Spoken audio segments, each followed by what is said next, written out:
Hello students, आज हम पढ़ेंगे फलों की चौपाल कि महाकवि कालिदास की एक सूक्ति है, शरीरम मध्यम खलुम धर्म साधनम, अर्थात सभी धर्मों का पहला साधन शरीर है, इसीलिए शरीर का स्वस्थ रहना परम आवश्यक है।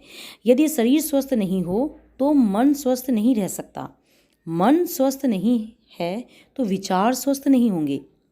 तंदुरुस्ती हजार नियामत एक सूक्ति है जिसका अर्थ है स्वास्थ्य हजारों अन्य अच्छे भोगों से बढ़कर है। अंग्रेजी में भी कहावत है कि हेल्थ इज वेल्थ, अर्थात स्वास्थ्य ही धन है। आइए अब इसके बारे में हम जानते हैं कि इसमें पात्र कितने हैं। देखो 8-10 बच्चे हैं, इसमें कुछ लड़के हैं कुछ लड़कियां हैं। अब इसमें अलग अलग फलों में मुखौटा पहने, फलों का मुखौटा पहन के, ये क्या गत्ते और मोटे कागज़ के बने हुए हैं, इस पे इन्होंने अपने फेस पे लगा के ये आगे फलों की चौपाल में प्रस्तुत होते हैं। ये पहन के बच्चे अब कैसे प्रस्तुत होते हैं ये देखो। सभी बच्चे अपने अपने चेहरे पर एक एक फल का मुखौटा पहने हुए हैं। आम का मुखौटा पहनकर एक बच्चा सब पर प्रतिनिधित्व कर रहा है।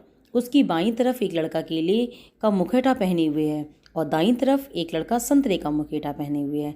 बाकी सभी बच्चे अमरूद, नींबू, गाजर, मूली, सेब, लीची, तरबूज आदि ये अलग अलग फलों के फेस लगाए हुए, फेस पे मुखौटा लगाए हुए है। जो पात्र जिस फल का मुखौटा पहने हुए है, जिस फल का फेस लगाए हुए है, उसी का प्रतिनिधित्व कर रहा है। सर्वप्रथम सबसे पहले केला खड़ा होता है। केला सामने खड़े होकर बोलता है सभी फलों की तरफ देखकर कि साथियों, आप लोगों को शायद पता होगा कि आज फलों के राजा आम जी ने यह बैठक क्यों बुलाई है। दरअसल आप लोगों में से बहुतों के बारे में कई शिकायतें मिली हैं, अतः आप लोगों से स्पष्टीकरण जानने के लिए कुछ जरूरी निर्देश देने के लिए और इसके उद्देश्य से राजा आम जी ने यह बैठक बुलाई है। फिर आम की तरफ देखकर, महाराज, यह आम का बच्चा बहुत शैतान हो गया है। इसने शास्त्री नगर वाले श्रीवास्तव जी के लड़के को खांसी कर दी है। खांसते खांसते बेचारे की बुरी हालत हो गई है।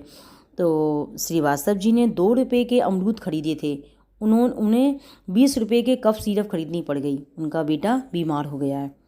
अब आम ने कहा, अमरूद की तरफ देखते हुए कहा, क्यों भाई अमरूद, यह क्या मैं सुन रहा हूँ, आप लोगों को ऐसे परेशान कर रहे हो, फिर कौन तुमको पूछेगा, कौन ये सामान खरीदेगा। अमरूद खड़ा होता है। अमरूद कहता है, महाराज मेरी कोई गलती नहीं है सरकार। यद्यपि यह बात सच है कि श्रीवास्तव जी के लड़के बंटी को खांसी मेरी वजह से हुई थी, लेकिन इसमें मेरा रत्ती भर भी दोष नहीं है। उस दिन श्रीवास्तव जी शाम के समय सब्जी लेने बाजार गए थे, मुझे खरीद लिया। बंटी ने झटपट झोले से निकाला और मुझे खाना शुरू कर दिया। अब आप ही बताइए सरकार, सर्दी के मौसम में शाम के समय अमरूद खाने से खांसी होगी या नहीं होगी ना। तो ऐसे ही अगर मुझे सवेरे थोड़ा दिन चढ़ने पर, यानी कि दोपहर में मुझे खाया जाए तो कोई नुकसान नहीं होगा। नुकसान कौन कहे, मैं तो बहुत फ़ायदे वाला चीज़ हूँ, फ़ायदेमंद होगा मुझे खाने से सरकार। अगर मुझे भोजन के समय या भोजन के बाद खाया जाए तो मैं पाचन क्रिया को बढ़ाने में सहायता होती है और साथ में पेट भी अच्छी तरह से साफ होता है। अब इसके बाद अमरूद बैठ जाता है। फिर अमरूद के बैठ जाने पर आम खड़ा हो जाता है। आम ने कहा कि हाँ चलो, और कौन अब बोलेगा। तो संतरा प्रसाद जी खड़े हो जाते हैं। संतरा जो है ना, जो संतरे का मुखौटा पहने हुए, वो खड़े हो जाता है। अब संतरा बोलते हैं आम की तरफ देखकर कि इस गाजर की बहुत शिकायतें मिल रही हैं सरकार। जो भी इसे खाते हैं दस्त, पेट में गड़बड़ी हो जाती है। तो आम ने गाजर की तरफ देखकर कहा, क्यों, ये क्या हो रहा है। तो गाजर ने कहा, आम की तरफ देखते हुए कहा कि श्रीमान संतरा प्रसाद मुझ पर आरोप लगा रहे हैं कि मेरी वजह से ये दस्त, पेट दर्द, उल्टियाँ ये मेरे कारण हो रही हैं। नहीं, ये खाने की लापरवाही के कारण हो रही हैं कि मेरे शरीर पर उगे लंबे बालों में एंटीमीमा नामक जीवाणु होता है जो पेट के अंदर कीड़े पैदा करता है और पाचन क्रिया को प्रभावित करता है, पाचन क्रिया को सही करता है। अतः लोगों को चाहिए कि खाने से पहले मुझे अच्छी तरह से रगड़ कर साफ कर लें और धो लें, तो फिर उसके बाद खाएं। तो मेरे अंदर तो vitamin A, vitamin B, vitamin C, K आदि काफ़ी प्रचुर मात्रा में उपलब्ध होता है। इतना कहने के बाद गाजर जो है वो बैठ जाती है। तुरंत ही उसके बाद मूली खड़ी हो जाती है। मूली आम की तरफ देखकर बोलती है, अगर इजाज़त हो तो मैं भी कुछ कहूँ श्रीमान। तो आम ने कहा, हाँ हाँ मूली देवी, आप क्यों नहीं कहोगी, आप भी कहो कुछ। तो मूली कहती है कि बहन गाजर ने जो कुछ भी कहा है बिल्कुल सच कहा है सरकार।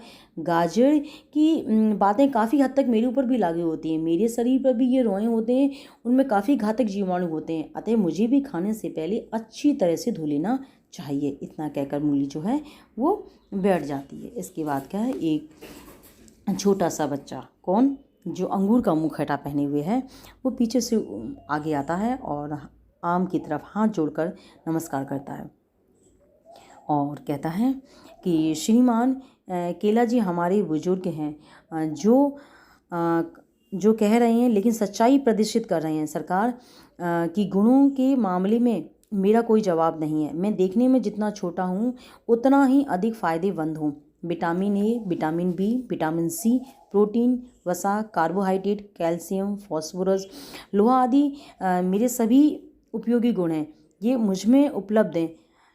पाचन क्रिया में भी मैं काफ़ी सहायता करता हूँ और आँखों की रोशनी बढ़ाने में भी काफ़ी सहायता करता हूँ। इतना कहकर अंगूर अपने स्थान पर बैठ जाता है। अब लास्ट में क्या होता है, आम बोलते हैं। सब लोग अपना अपना एक एक करके, एक एक का नंबर आता है, आम, अंगूर, केला, सेब, ये सभी अपने अपने बोल के जाते हैं। इसके बाद तुरंत आम बोलते हैं। आम ने कहा कि आप सभी की बातों से यही निष्कर्ष निकलता है कि लोगों को चाहिए कि खाने से पहले फलों को अच्छी तरह से धो लें। और कुछ फलों की तासीर गर्म होती है, कुछ फलों की तासीर ठंडी होती है। जैसे ही खाने चाहें, आप लोगों को चाहिए कि खाने से पहले कुछ देर तक पानी में भिगो कर रखें। तीसरी बात यह है कि कुछ फल जैसे अमरूद, नाशपाती, सेब आदि उनके छिलके सहित खाना चाहिए। अमरूद को छिल के, कुछ लोग अमरूद को छील के खा लेते हैं, नहीं, अमरूद को छिकल के सहित खाना चाहिए। नाशपाती है उसको नहीं छीलना चाहिए, सेब है इसको भी नहीं छीलना चाहिए। इन छिकलों में भी पौष्टिक तत्व होते हैं, इनको छीलकर नहीं खाना चाहिए, ऐसे ही खा लें, लेकिन खाने से पहले अच्छी तरह से इनको धो लें। और फिर क्या हुआ कि आम ने इन सभी को बहुत धन्यवाद दिया जिन्होंने ये प्रस्तुत किए थे। और सभी, अब क्या हुआ, सभा जो है विसर्जित हो जाती है और पर्दा गिरता है। अब इसके बाद सभी ने ये हुआ, इससे हम सभी को यही सीख मिलती है कि ये भी फल वगैरह जो खाओ तो उनको पहले अच्छी तरह से धो लो और फिर खाओ। आई होप आप सभी को ये वीडियो समझ में आई होगी। Thank you.